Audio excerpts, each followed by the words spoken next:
खुशामदीद programme में cricket के हवाले से बात होनी है कि पाकिस्तान में खेलों की जो तरक्की है, पाकिस्तान की तरक्की तो रुकी हुई है। पाकिस्तान की तरक्की के साथ साथ पाकिस्तान में खेलों की तरक्की भी रुक गई है। उसकी वजह यह है कि पाकिस्तान की तरक्की रुकी हुई है। एक नुक्ता इंजमाद होता है, उससे बचना चाहिए। लेकिन पाकिस्तान में बहुत सारे ऐसे मौके आते हैं जब नुक्ता इंजमाद पे बात चली जाती है। क्रिकेट एक ऐसा खेल है जो पूरी दुनिया में जिस तेज़ी के साथ वो क्रिकेट का खेल फैला, उसके बारे में आज से कुछ साल पहले तक शायद इस तरह का ख्याल नहीं था कि ये खेल इस तरह से फैल सकेगा, लेकिन वो खेल उस तरह से फैल गया। अब खेल तो फैल गया, तो क्या पाकिस्तान में खेलों फैलने के अलावा जो एक होता है, हम टैलेंट हंट की बात करते हैं कि टैलेंट उस तरह का सामने आ सका कि नहीं आ सका। अब हम जो देख रहे होते हैं, मीडिया वाले जो देख रहे होते हैं, या जो मीडिया को देखते हैं, वो जो देख रहे होते हैं, उनको नहीं पता चलता। वो एक 11 खिलाड़ियों में मुश्तमिल एक टीम होती है जिसको वो देख रहे होते हैं। वो समझते हैं कि शायद यही टैलेंट था। ऐसा बहुत सारे मौक़ों पे होता है कि जब आपके पास कोई इनसाइड आती है तो पता चलता है कि ये जो खिलाड़ी खेल रहा है टीम में, इससे बेहतर 3 खिलाड़ी, 4 खिलाड़ी, 2 खिलाड़ी और थे, लेकिन उनको मौका नहीं मिल सका। अब मौका ना मिलने की जो चंद एक वजूहात हैं, उसमें एक तो ये वजह है कि जो इसकी सिलेक्शन करते हैं, जो तरतीब देते हैं खिलाड़ियों की, वो कई दफ़ा हमें पता ही नहीं चलता, ख़ुद मीडिया को नहीं पता चलता कि कहीं ना कहीं डंडी मार दी गई थी। सरफराज नवाज़ हमारे एक ऐसे खिलाड़ी रहे हैं, फास्ट बॉलर रहे हैं, जो अपने वक़्त में क्रिकेट को, फास्ट बॉलिंग को जिस तरह से समझते थे, ना सिर्फ ख़ुद समझते थे बल्कि उसके बाद के कई फास्ट बॉलर आए, उनको भी उन्होंने क्रिकेट समझाई कि ये रिवर्स स्विंग क्या होती है, और इसके अलावा और बहुत सी तकनीकी हवालों से जो भारी भरकम चीज़ें होती हैं वो समझाई। तो सरफराज नवाज़ साहब मेरे साथ स्टूडियो में बैठे हुए हैं।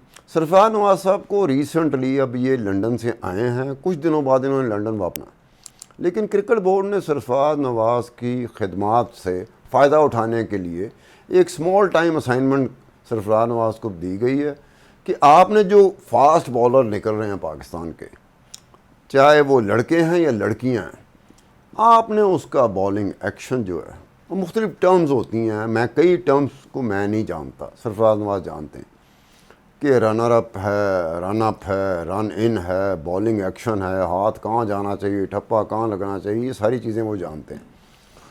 तो ये इस तरह का कोई मॉडल दे के जाएंगे कुछ दिनों बाद कि क्रिकेट बोर्ड के पास उस मॉडल से फ़ायदा उठाने का मौका होगा कि आने वाले वक्त में जो लड़का लड़की जो फास्ट बॉलर हैं, जो उभरते हुए हैं, बहुत सारी चीज़ें होती हैं, आप ट्रेनिंग ले रहे होते हो, आप बॉलिंग कर रहे होते हो, आप क्रिकेट खेल रहे होते हैं, लेकिन बहुत सारी बुनियादी तौर पे ऐसी चीज़ें होती हैं जिसका आपको कहा नहीं गया होता कि इसको अगर थोड़ा सा इस तरह से कर लें आप तो बेहतरी आ सकती है। तो सरफराज नवाज़ साहब, आपका शुक्रिया कि आपने टाइम निकाला और हमारे पास आ गए। Thank you very much inviting me जी। अब ये बताएं कि ये जो आपको असाइनमेंट मिली है, आप कितना उम्मीद रखते हैं कि आने वाले वक्तों में, जिस तरह के आप ख़ुद बॉलर रहे हैं या जिस तरह के आपके साथी बॉलर रहे हैं, इस तरह के बॉलर निकल सकेंगे? ये जो आपने बॉलिंग एक्शन में कोई तब्दीली लानी है, एक तो तब्दीली थी, उसका मैं लफ्ज़ वो तब्दीली नहीं कह रहा, मैं और तब्दीली, जैसे तब्दीली वाकई कहते हैं, वो तब्दीली आ सकेगी, या फिर हम फिर इसी तरह बैठे कह रहे होंगे कि अब एक और नई चीज़ होगी जिसकी वजह से तब्दीली आएगी?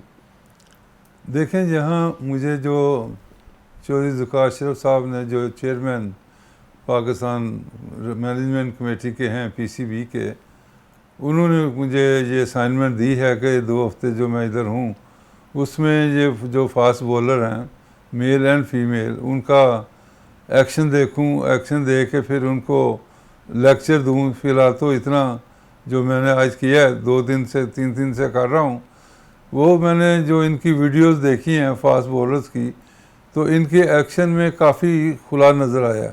आज मेरे साथ जो लोकल पीसीबी के कोच थे फास्ट बॉलिंग, रॉ इफ्तिखार और उसके साथ एतजाज़, तो उनको भी मैंने साथ ही बिठाया हुआ था, और वीडियो लिंक के ज़रिए जो पेशावर से आज मामले चले, पेशावर में जो प्लेयर फास्ट बॉलर थे, 4-5 फास्ट बॉलर पेशावर में, उनको उनकी वीडियोस दिखा के फिर उनको गाइड किया गया कि आप कीजिए फ्रंट लॉक बजाय राइट पे जाने के सीधी लेफ़्ट पे चली गई है, बजाय के इधर जाने से लेफ़्ट पे चली गई है।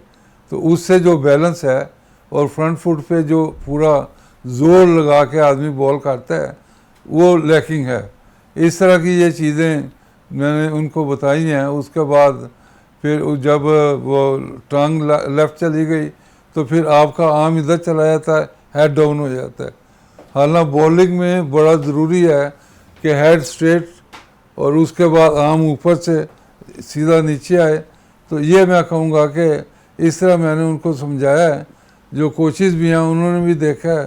तो अब वो जब नेट्स वगैरह में आएंगे तो उनको ये कोचेज़ जो पीसीबी के हैं वो मज़ीद गाइड करेंगे। और उनको मैंने समझाया है कि एकदम सारा चेंज ना करना, आहिस्ता आहिस्ता ग्रेजुअली अगर वो चेंज कर सकती हैं तो बेहतर है, वरना उनको ख़राब ना करें और लेट देम कंटिन्यू जो बॉलिंग कर रहे हैं, लेकिन इम्प्रूवमेंट उनकी आहिस्ता आहिस्ता करते जाएं। तो ये चीज़ें हैं। उसके बाद ट्यूसडे को हमने करना है फीमेल का। फीमेल जो है इस वक्त तो कराची में है, क्योंकि साउथ अफ्रीका की टीम आ रही है फीमेल की और वहाँ मैचेस शुरू होने हैं।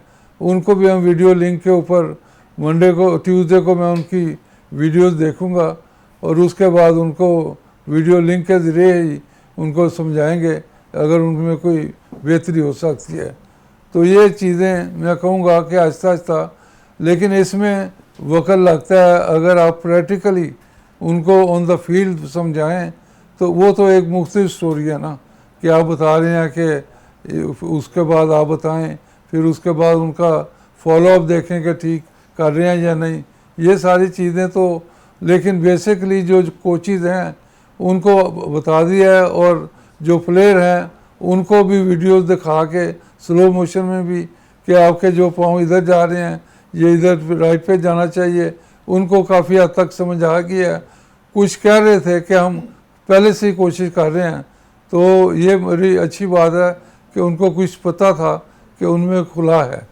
जी, तो ये सारा कुछ जो कर रहे हैं आप, तो जो बॉलिंग पे आ रहा है, जो उभरता हुआ खिलाड़ी है, चाहे वो लड़का है लड़की है, उसे खुद भी महसूस करता है कि उसके कोई बॉलिंग एक्शन में कोई टेक्निकल फ्लॉ है, उसको ओवरकम कर ले तो उसकी बॉलिंग बेहतर हो सकती है। क्या उसे खुद पता है या उसको नहीं पता?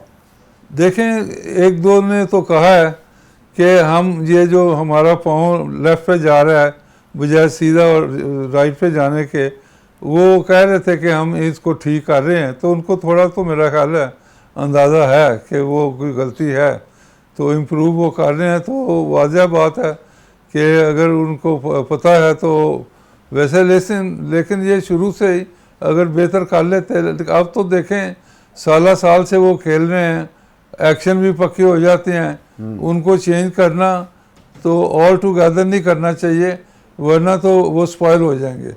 आहिस्ता आहिस्ता अगर वो चेंज कर सकते हैं, वेल एंड गुड, तो उसको इम्प्रूव कर सकते हैं ताकि अगली टांग पे पूरा ज़ोर पड़े और पिछली बॉडी का ज़ोर जब डिलीवरी बॉल की हो, अगली टांग पे ज़ोर पड़ के, तो जब वो ज़ोर लगाएंगे तो उनको बाउंस भी मिलेगा और लाइन और लेंथ भी बेहतर होगी और स्पीड भी उनकी पहले से तेज़ हो सकती है। जी, अच्छा, ये जो भी हैं, क्या इनमें नज़र आ रहा है कि ऐसे बॉलर होंगे जिनका हम जिक्र करते रहे माजी में, या इस वक्त मौजूदा जो क्रिकेट टीम है उसमें जो बॉलर होते हैं वो उसकी बातें लोग कर रहे होते हैं, उसका रेफरेंस दे रहे होते हैं कि जनाब वो कमाल का बॉलर था जी, उन कमाल की विकेटें ले गया और कमाल की बॉलिंग करता था, डॉट बॉल करता था, स्कोर कम होते थे, छक्के कम पड़े, चौके कम पड़े।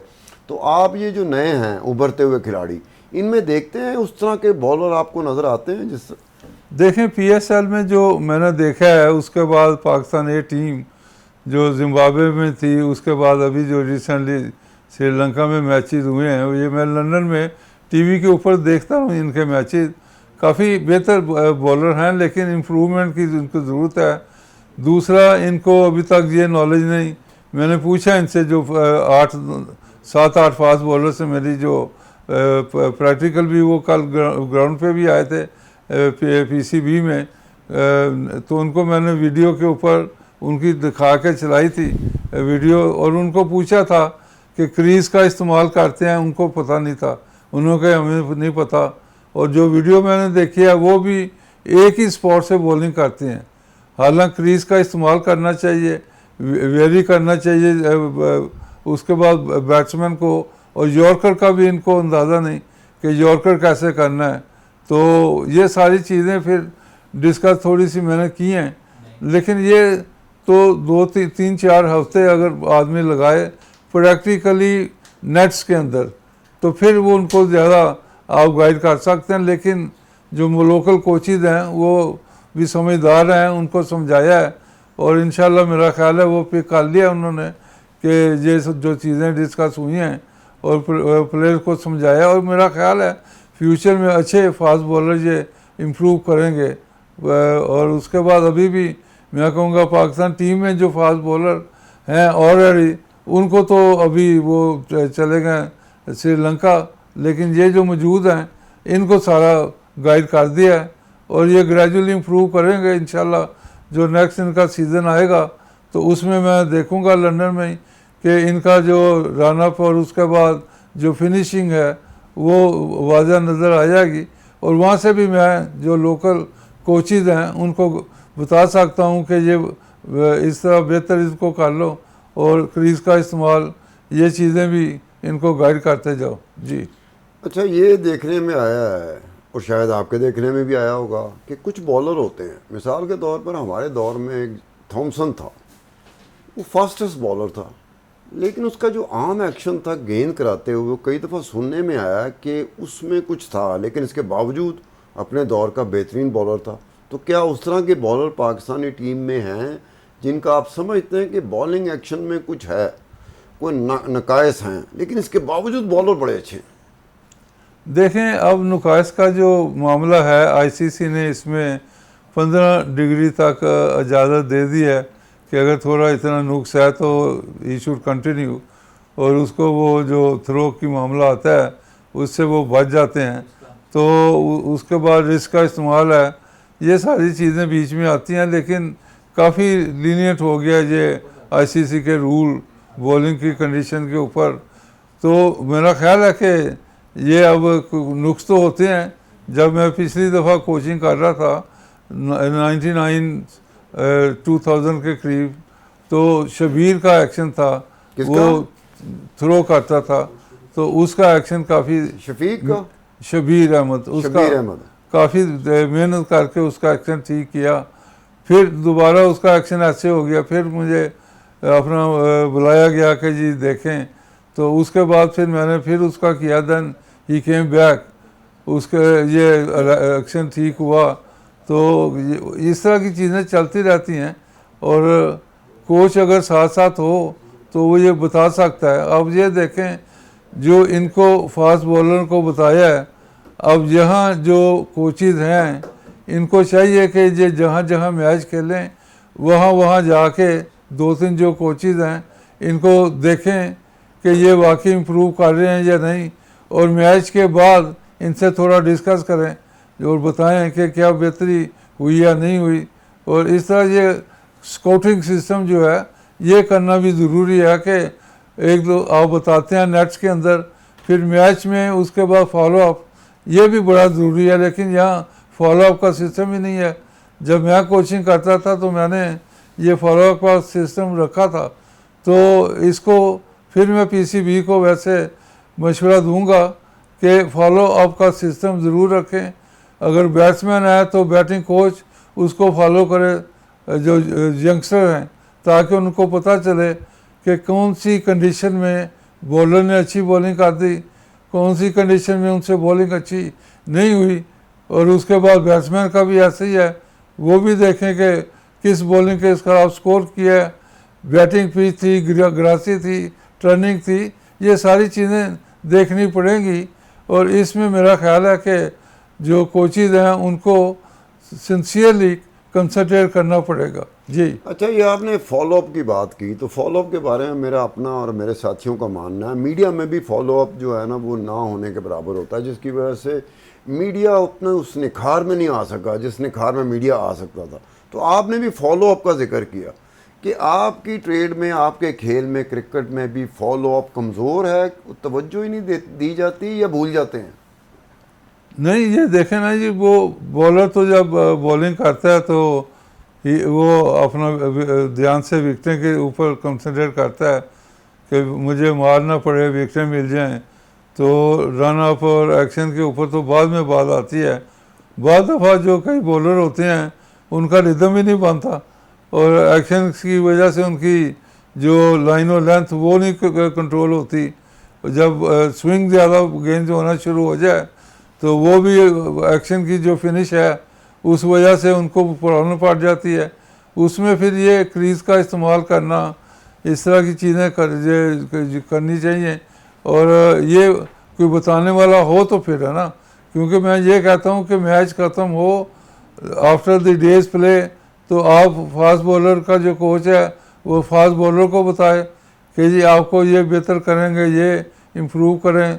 बैट्समैन का कोच है वो बैट्समैनों को बताए।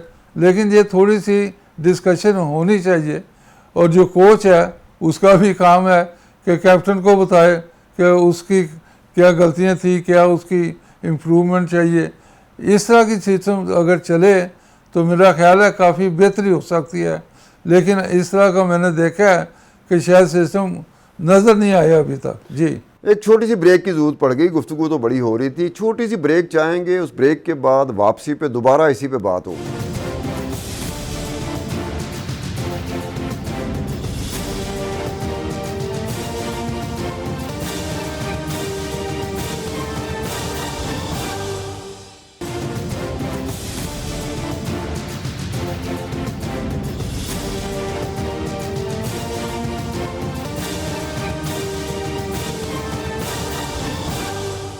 Welcome back. अच्छा, ये था एक आसिफ मसूद साहब थे, गालिबन उनका नाम आसिफ मसूद ही था, फास्ट बॉलर थे। अच्छा, उनका रनअप जो था ना वो बड़ा इस तरह का था कि लोग उसके बॉल जो फेंकी गई है उसने विकेट ली है नहीं ली, उस पर चौका लगा है नहीं लगा, लेकिन उनके रनअप के ऊपर लोगों की तवज्जो होती थी और वो अपनी तरफ मरकूज़ कर लेते थे। इसी तरह रिचर्ड हेडली ने भी बाद में उसी तरह का रनअप किया। तो उस तरह का जो रनअप है, क्या आप समझते हैं कि वो टेक्निकली बिल्कुल ही एक डिस्टिंक्शन के साथ था, बिल्कुल डिफरेंट था, लेकिन क्या उसकी वजह से आपकी बॉलिंग में कोई आपको मदद मिलती थी या फिर वो एक्शन ही बहुत अच्छा था? कई साल हमने इकट्ठे क्रिकेट भी खेली है, आसिफ मसूद, मैं और उसके बाद इमरान भी, हम सारे इकट्ठे ही थे, सलीम अल्ताफ़ भी था। तो ये तो बड़ी मानने वाली बात है कि कई लोग तो उसका रनअप देखने जाते थे और वो थोड़ा सा एक कदम पीछे लेके फिर इस तरह का ग्रेसफुल तरीके से रनअप था और बड़ा, मैं कहूँगा कि एडमायर करने वाला रनअप था। तो ये आप ठीक कहते हैं, विकेटें मिले या ना मिले, उसके रनअप की तो परहेज लोग करते थे। तो हार्ड वर्किंग भी था और मैं कहूँगा कि मेहनती भी था। तो काफ़ी हमारा कॉम्बिनेशन भी अच्छा चलता रहा है। तो ये तो मैं अग्री करता हूँ। रनअप की जो आपने बात की है, बड़ा खूबसूरत रनअप था। अच्छा, ये बताएं कि कौन सा बॉलर या कौन से बॉलर्स हैं जो माजी में रह चुके हैं वो कोच बड़े अच्छे बन सकते हैं? आप किसके ऊपर कहते हो कि ये जो बॉलर था हमारा बहुत अच्छा बॉलर था, ये कोच बड़ा अच्छा बन सकता है? कुछ बॉलर्स बताएंगे कि जिसको आप समझते हैं कि कोच बड़ा अच्छा बन सकते हैं? देखें, ये जो मैं कहूँगा कि लोग मजाक समझेंगे, ये गिमिक सा बना हुआ है कि कोच आ गया, टीम को कोचिंग कर रहे हैं, ये कर रहे हैं। अब आप देखें, मियाँ दाद का मैं आपको बता दूं कि इंजमाम ने 8,000 रन किए हुए थे टेस्ट मैचेस में और मियाँ दाद उसको कोचिंग कर रहा है। अब आप खुद सोच लें कि इस तरह की ये मजाक जो है क्या हो सकता है। तो इसमें बाहर के मुल्कों में नहीं होता कि एक प्लेयर ने बहुत ज़्यादा स्कोर कर लिया है, जो उसका कोच है उसने कम स्कोर किया अपने कैरियर में। तो एक बहुत सी और जगहों पे भी, बहुत से और ममालिक में भी जहाँ क्रिकेट होती है वहाँ पे भी ये देखने में आती रही है चीज़। देखें कोचिंग जो है ये बेस से शुरू होती है। जब आप क्लब क्रिकेट में हैं वहाँ से आपको अगर कोई कोच करे तो गलतियाँ इम्प्रूवमेंट वहाँ से आप आसानी से कर सकते हैं। जब आप फर्स्ट क्लास क्रिकेट खेल के कई साल फर्स्ट क्लास खेल के फिर टेस्ट मैच भी खेल गए हैं, फिर कोच आ गया है, वो आपको अब क्या कोचिंग करेगा। भाई यही है कि एक गोरू ने ये सिस्टम बना दिया कि जो सीनियर प्लेयर हैं फारिग हो गए हैं क्रिकेट से, उनको कोई मुलाजमतें मिल जाएं और ये चीज़ें मैं देखता हूँ। अब कोच क्या करेगा, उसको यही है बस साथ साथ फिरेगा। ये कर सकता है कि आउट ऑफ फॉर्म जो बैट्समैन हो गया है तो वो तो आउट ऑफ फॉर्म हो गया है, उसको कोच ने क्या करके बताना है कि बैट्समैन ने तो अंदर खेलने जाना है, वो कोच ने बाहर बैठा हुआ है। तो मैं ये आपको कहना चाहूँगा कि बॉलर को आप सिर्फ इतना बता सकते हैं कि उसकी लाइन और लेंथ को इम्प्रूव करने के लिए कि आपकी लाइन और लेंथ ठीक नहीं थी। ये तो देखें जब टेस्ट क्रिकेट में आप आ गए हैं आपको इतना तो इल्म होता है कि मैं क्या गलती कर रहा हूँ, परफॉर्मेंस पुअर हो रही है, क्या वजह है, इसमें आप खुद ही अपने आप को ठीक करेंगे। कोच का तो वैसे मैंने कहा गिमिक बनाया हुआ है, कोच आ गया, ये फलाना आ गया, ढींग आ गया। अब आप देखें आर्थर को इन्होंने कोच रखा है, डायरेक्टर बना दिया है, वो डार्बी शहर में बैठा हुआ है, वहाँ से टेलीफोन के ऊपर या वीडियो लिंक के या जो भी है इस तरह ये कोचिंग है। कोच है ही नहीं, प्लेयर के उसके बगैर ही यहाँ टेस्ट मैचेस वगैरह खेल रहे थे श्रीलंका में भी। तो ये मैं कहूँगा कि कोच ने करना क्या होता है, ये सिर्फ ऐसे ही है कि साथ 2-4 आदमियों को आपने तनख्वाह पे रखना है, वो रख लें। अब टीम के साथ 15 लोग जाते हैं, कोई एनालिस्ट जा रहा है, कोई 2 अपना डॉक्टर चले गए, वो तो चलो ठीक है, लेकिन उसके बाद और कोई बीच में नए नए इन्होंने जॉब निकाले हुए हैं। अब 15 की टीम है और 15-16 7 ऑफिशियल हैं। अब ये मैं समझता हूँ मजाक से ज़्यादा क्या बात हो सकती है। गोरे इस तरह की काम करते हैं, उसी के पीछे हमारे मुल्कों में भेड़ चाल शुरू हो जाती है।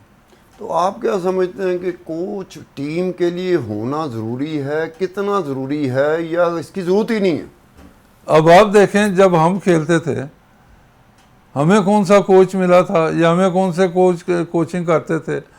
ट्रेनिंग भी हम अपने खुद करते हैं और उसके बाद रनिंग खुद करनी, सुबह उठ के शाम को प्रैक्टिस नेट में जाना।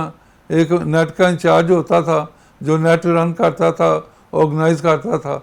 तो उसके बाद आप देखें टूर पे जाते थे, मैनेजर असिस्टेंट मैनेजर, बस इसके अलावा कोई भी नहीं। और उसके बाद ये ना कोई कोच होता था ना कुछ। और उस वक्त की भी परफॉर्मेंस देख लें कि ज़बरदस्त परफॉर्मेंस थी। ये ऐसे मैं यही फिर कहूँगा तमाशा बना दिया गोरों ने, और उसके पीछे हम जो गोरे करते हैं हम भी पीछे लग जाते हैं। तो ठीक है, गोरों ने तो अपने सीनियर प्लेयरों को अकोमोडेट करना है तो करें, लेकिन हमें इस तरह की ज़रूरत नहीं। हमें अगर ज़रूरत है तो कोचिज़ को क्लब लेवल तक लेके जाएं, वहाँ पे कोच जाके शुरू से कोच करें। उसके बाद जब ये डिस्ट्रिक्ट क्रिकेट, उसके बाद फर्स्ट क्लास क्रिकेट, यहाँ ज़्यादा कोचों की ज़रूरत है। जब वो एक 3-4 साल से खेल चुका है, उसका बल्ला भी हर मामला ठीक है, उसके बाद स्कोर कर रहा है, स्कोर करता है तो वो टीम में आता है, पाकिस्तान टीम में, वरना कैसे आएगा। तो वो इतना स्कोर कर गया होता है, अब उसको आप कहेंगे कि कोच करना है। ये एक चीज़ होती है फॉर्म में रहना और आउट ऑफ फॉर्म होना। आउट ऑफ फॉर्म अगर हो जाओ तो ये कहेंगे जी अच्छा कोच। सरवार साहब ये बताएं कि जो बॉलिंग करता रहा, काफ़ी अरसा करता रहा, ये ऐसी बात नहीं कि अब्दुल सत्तार खान ने कौन किसका नाम लिया?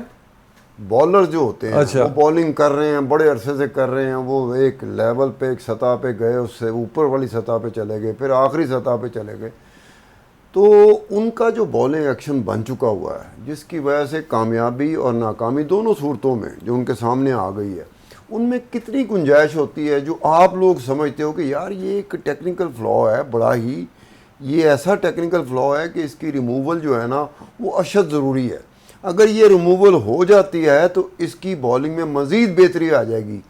तो ये कितना होता है कि वो तो कामयाब बॉलर है, वो तो विकेटें ले रहा है, उसको क्या उसको खुद पता है कि उसके बॉलिंग एक्शन में कोई नुक्स है, या फिर ये है अगर उसे पता चल जाए तो वो बॉलिंग के वो उस नुक्स को दूर कर सकता है।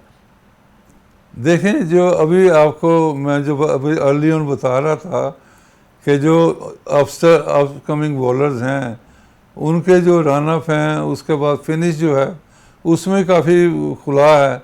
अब उसको आप अगर ठीक करने की कोशिश भी करें, हो सकता है कि वो ऑल टुगेदर कोलैप्स कर जाए, वो उस तरह का बॉलर ही ना रहे जो अभी बॉलिंग कर रहा है। तो इसलिए मैंने उनको यही गाइड किया है कि आप रन अप ग्रेजुअली ठीक करें, थोड़ा थोड़ा करके। अगर नहीं ठीक कर सकते तो कैरी ऑन विद जो ऑन रन अप जो आपने किया हुआ है, वरना तो वो बिल्कुल स्पॉइल हो जाएंगे। तो नया उनको अगर आप एक्शन करवा दें तो वो अब साल से जो एक एक्शन से कर रहा है उसको चेंज करना बड़ा मुश्किल है। तो मैं इसलिए मैं कहूँगा कि जब बैट्समैन को विकेटें मिल जाएं और उस अगर ना मिलें उसी बॉलर को, एक बॉलर 5-6 आउट कर लेता है एक इनिंग में, दूसरी इनिंग में उसको विकेट नहीं मिलती, बड़ी मार पड़ जाती है। अब यहाँ कोच क्या करेगा?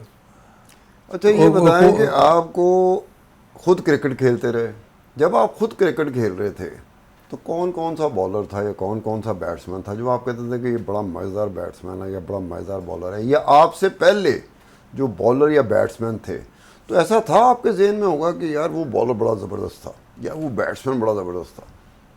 देखें, मुझे सबसे जो बेहतर वर्ल्ड दुनिया में जिन जिन मुल्कों के ख़िलाफ़ मैं खेला हूँ, सबसे बेहतर बैट्समैन मुझे गॉर्डन ग्रीनिज वेस्ट इंडीज़ का लगा। वो उसका इतना अच्छा डिफेंस था कि आदमी सोचता था इसको कैसे हम बीट करेंगे, आउट करेंगे। उसके बाद फिर स्कोर भी करता था। उसके अलावा विवियन रिचर्ड भी था, लेकिन वो हार्ड हिटर था। इसके अलावा फिर ऑस्ट्रेलियन मैं कहूँगा इयन चैपल बड़ा ज़बरदस्त बैट्समैन था। हालांकि ग्रेग चैपल बहुत ज़्यादा स्कोर करता था, लेकिन इयन चैपल स्कोर करता था व्हेन रिक्वायर्ड। बैट्समैन तो वही अच्छा है ना जब ज़रूरत है मैच जितवा के बाहर आए, वरना 200-300 करने का फ़ायदा क्या। और बॉलर का भी यही मामला है कि जैसे डेनिस लिली था, उसके बाद और कई बॉलर थे, और वो जब बॉलर आउट करने की ज़रूरत हो, मैच जितवा के आए, उन बॉलरों के ऊपर फिर आदमी कहता है जी कि ये मैच विनिंग बॉलर है। सरफराज साहब, आप जो नाम लिए गॉर्डन ग्रीनिज, इसका नाम तो कुछ और बॉलरों ने भी लिया कि यार इसको गेंद कराते हुए हमें महसूस होता था कि ये बड़ा सॉलिड बैट्समैन है। जैसे आपने गॉर्डन ग्रीनिज का नाम लिया, इस तरह कुछ और बॉलर भी दुनिया के हैं जिन्होंने गॉर्डन ग्रीनिज का नाम लिया था। तो इसका मतलब है कि बहुत ही सॉलिड बैट्समैन था वो। मेरे ख्याल में वो काफ़ी बेहतर बैट्समैन इसलिए कहूँगा कि उसका डिफेंस बड़ा अच्छा था, उसको आउट करना इतना आसान नहीं होता था। और भी बड़े बैट्समैन होंगे, लेकिन मेरा भी काफ़ी तजर्बा है। और उसके बाद आप देख लें, अगर पाकिस्तान की अगर बात करें, मैं तो आखिरी हनीफ मोहम्मद की आखिरी उम्र में उसके जो मैं खेला हूँ उसको बॉलिंग की है, वो भी एक ऐसा बैट्समैन था कि बैट्समैन को थका देता था और फिर स्कोर करता था। वो भी बड़ा डिफेंसिव था और आउट होने का नाम नहीं लेता था। मैं इसलिए कहता हूँ कि अग्रेसिव नहीं था, डिफेंसिव था बहुत, और उसका भी डिफेंस बड़ा स्ट्रॉन्ग था। लेकिन वो आखिरी उम्र में था जब मैं खेला हूँ, आउट भी उसको किया हुआ है। तो मैं ये नहीं कहूँगा कि दुनिया में और बड़े बैट्समैन होंगे, लेकिन जिनका मेरे तजर्बा है वो मैं आपको बता रहा हूँ। अच्छा सरफराज साहब, ये बताएं कि फजल महमूद एक ऐसा नाम रहा है पाकिस्तान की क्रिकेट में एक फास्ट बॉलर के हवाले से। पहले तो काफ़ी लोगों को पता था कि फजल महमूद कौन है, बाहर की दुनिया में तो खैर आज भी पता है कि फजल महमूद कौन था, लेकिन पाकिस्तान में ग्रेजुअली मैंने महसूस करना शुरू किया कि फजल महमूद के बारे में ज़्यादा बात नहीं होती। और यहाँ तक भी देखने में आया कि फजल महमूद का जिक्र हो तो आपकी तरफ लोग देख रहे होते हैं कि यार किसकी बात कर रहा है। फजल महमूद के बारे में क्या आप कहेंगे एज ए फास्ट बॉलर कि वो किस किस्म का फास्ट बॉलर था? देखें, फजल महमूद तो मेरे दौर से काफ़ी पहले का है और मैंने उनको बॉलिंग करवाते देखा भी नहीं। जो सुनने में आया है कि ये फजल महमूद साहब ने जो ओवल के ऊपर पाकिस्तान को मैच जितवाया है अंग्रेज़ों के ख़िलाफ़, तो वो मैं कहूँगा कि वहीं से पाकिस्तान की क्रिकेट अब्दुल हफीज़ कारदार मरहूम के ज़माने से और ये जो प्लेयर थे ऊपर आई है। और इंग्लैंड में और दुनिया में ये जब ओवल पे मैच जीते हैं उसके बाद पता चला है कि पाकिस्तान की टीम है, पाकिस्तान के बॉलर हैं, बैट्समैन हैं, ये सारी चीज़ें उससे अपना मैं कहूँगा कि ज़बरदस्त मामले शुरू हुए हैं। और वैसे भी फजल महमूद बड़ा खूबसूरत इंसान था कहते हैं और आखिरी उम्र में मैं देखता रहा हूँ। इस बारे में ये कहा जाता है कि शायद इतना खूबरू क्रिकेटर पाकिस्तान में तो खैर आया ही नहीं लेकिन बाकी दुनिया के बारे में कहा जाता है कि फजल महमूद जैसा खूबरू, ये बड़ी बातें हमने सुनी हैं कि उसके खूबरू होने के हवाले से कि वो मैस्मराइज कर देता था। आप भी इसको समझते हैं कि ऐसा ही था? बिल्कुल, ये आप ज़बरदस्त बात कर रहे हैं। इसमें देखें आखिरी दौर में उनके जो मैं देखता रहा हूँ पीसीबी वो आते रहे हैं, कोई कैंप भी उन्होंने चलाया था और एक तो मैं ये कहूँगा कि उनका ज़बरदस्त मैटर था और यंगस्टर्स को आके कोच करते थे। उसके बाद वो ऐसे प्याला रख के ना सर में तो हजामा कर देते बाल, जो लंबे बाल ख़त्म, आप मेहनत करें क्रिकेट के ऊपर। एक मैं आपको इंटरेस्टिंग वाक़या सुनाता हूँ। एक दफ़ा मेरा कोई चलान हो गया, पता नहीं क्या था, तो इनका दफ्तर में मैं ये डीआईजी थे उस वक़्त, तो मैं इनके दफ्तर में गया। मैंने कहा ये मेरा चलान हो गया, कोई मेहरबानी करें। तो इसने कहा बेटा ये किताब है ऊपर, ये पकड़ो। मैं वो किताब पकड़ी तो सफ़ा खोल के कहता पढ़ो, सिफारिश करने वाला और करवाने वाला। मैं पर पर्ची पकड़ी, मैं कि अस्सलाम वालेकुम। उसने कहा चाय तो पी लो। यानी कि वो ये है कि वो इंतज़ामी अमूर में भी जब उन पर जिम्मेदारियाँ डाली जाती थी तो उसको भी एहसन तरीके से निभाते थे और मेरिट का ख्याल रखते थे, मेरिट से बाहर वो बात नहीं करते थे। अच्छा, अभी आपने दाता साहब भी जाते थे और साइकिल पे, गाड़ी जो सरकारी होती थी पीछे होती थी कि डीआईजी साहब जा रहे हैं प्रोटेक्शन के लिए, लेकिन खुद साइकिल पे जा रहे हैं। भाई ये ऐसे भी चीज़ें चलती रही हैं। अभी आपने बात की कि ग्रेग चैपल ब्रादरान के ऊपर कि एक ऐसा चैपल था जिसने ज़्यादा स्कोर नहीं किया लेकिन उस वक्त स्कोर किया व्हेन रिक्वायर्ड। जी, आइन चैपल एंड ग्रेग चैपल के ऊपर आपने बात की, तो पाकिस्तान में भी कोई ऐसा प्लेयर था कि उसने ज़्यादा स्कोर तो नहीं किया लेकिन वो उस वक्त स्कोर करता था व्हेन रिक्वायर्ड? देखें पाकिस्तान में तो आपके सामने है माजिद खान था, ज़हीर अब्बास है, जावेद मियांदाद है। जब मैं अपने दौर की बात कर रहा हूँ, वसीम राजा था। वसीम राजा वा सो एलिगेंट, उसको तो इमरान खान ने तबाह किया इसलिए कि ऐसे उसको कहना शुरू कर दिया कि ये फास्ट बॉलरों से डरता है, ये वो।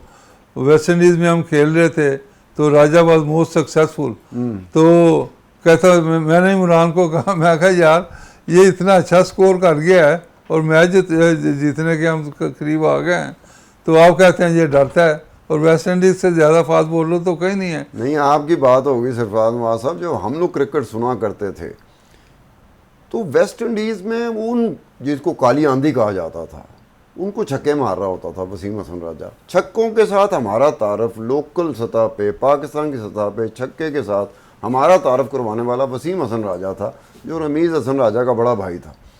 तो इस हवाले से एक अजीब सी बात आपसे सुनने को मिल रही है कि किस तरह का प्लेयर जो काली आंधियों को छक्के मारता था, वेस्ट इंडीज़ में छक्के मारता था, ये नहीं कि पाकिस्तान में छक्के मारता था। उसके बारे में फिर ये कहा जाना कि यार इसको तो फारग ही कर दो तो बेहतर है, ये ट्रेजेडी तो हमारे साथ होती रही, बहुत सारी चीज़ों में और भी होती रही। सरफराज नवाज साहब, आपका शुक्रिया हम अदा करते हैं कि आपने अपना टाइम निकाल के आए। सरफराज नवाज साहब एक असाइनमेंट पे है, स्मॉल टाइम, मैं इसको कहूँगा स्मॉल टाइम असाइनमेंट पे कोचिंग करना, बॉलिंग एक्शन को ठीक कराना। अब वो कहाँ तक कामयाब होते हैं या नहीं होते ये आने वाला वक्त बताएगा, लेकिन ये है कि कोई ना कोई कोशिश इस तरह की होनी चाहिए कि आपने कोई बेहतरी की तरफ जाना है, कोई ऐसे मामलात हैं जिसमें कमी रह गई है, खामियां रह गई हैं, उनको दूर करना है, तो ये कोशिश करनी चाहिए। और साथ साथ हमें ये भी देखना चाहिए कि टैलेंट हंट, ये पाकिस्तान में हमेशा ये प्रॉब्लम रहा है कि टैलेंट हंट, अब टैलेंट हंट की जहाँ बात होती है तो उससे पहले आता है टैलेंट हंटर। अगर टैलेंट हंटर नहीं है तो टैलेंट हंट नहीं किया जा सकता। इसके साथ ही अब्दुल सत्तार खान को इजाज़त दीजिए। खुदा हाफिज़।